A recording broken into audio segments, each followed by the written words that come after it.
Hello bachcho, let's read out the questions. Question C.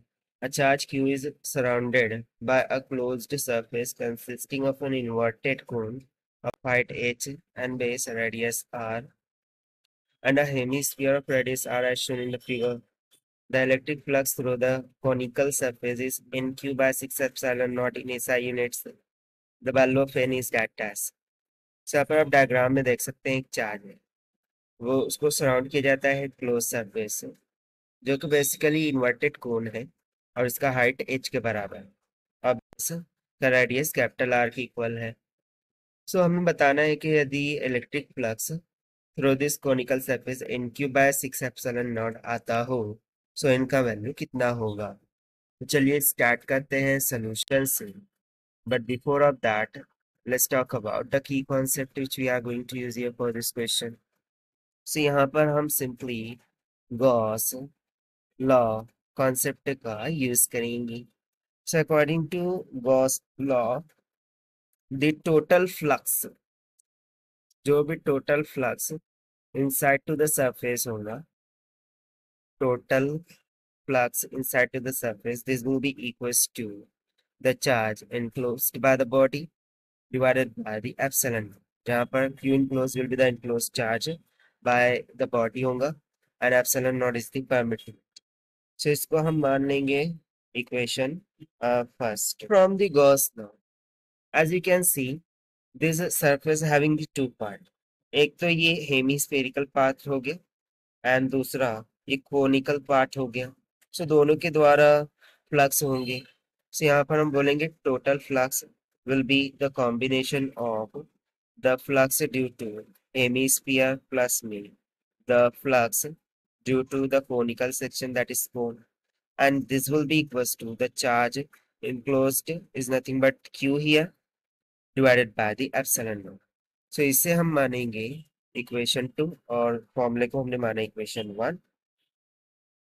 सो चूंकि हमें concept पता है, since we remember that the flux produced by charge q in alpha times of angle. This can be given by the formula phi is equals to the charge q divided by 2 times of epsilon naught into the bracket 1 minus में cosine of alpha. So ये basically derived formula है. So for hemispherical part के लिए जो angle alpha होगा this must be equals to pi by 2 यानी कि 90 degree.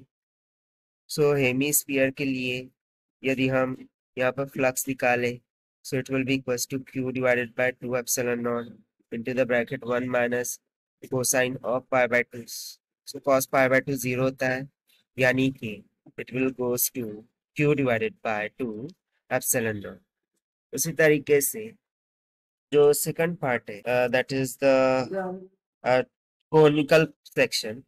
So कोन के लिए भी यदि हम ये कैलकुलेट करें, सो कोन के लिए बेसिकली हमें फ्लक्स कैलकुलेट करना था। सो जो फ्लक्स हमने हेमिस्फीयर के लिए फाइंड किया उसे हम इस इक्वेशन 2 में सब्स्टिट्यूट कर देंगे, so that we will get the flux on cone. So this will be equals to q minus of the flux due to the hemispherical surface. So this will be equals to q divided by epsilon naught minus में q divided by 2 epsilon naught. से यहाँ से हमें कोन के लिए जो flux है वो कितना निकल के आ जाएगा q divided by 2 epsilon naught ही। सो देखिए यही हो जाएगा हमारा required answer. But according to question इसको हमें इक्वेट करना है with the given one that is n q by 6 epsilon naught से।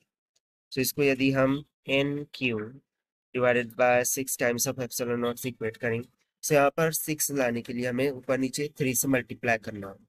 So we would say that flux on the cone this must be equals to 3q divided by 6 times of epsilon naught. So then comparing with the given one, the value of n will be comes out equals to 3. और यही हो जाएगा हमारा required answer for this question. So this is the required solution. I hope you understand. Well, best of luck. Thank you.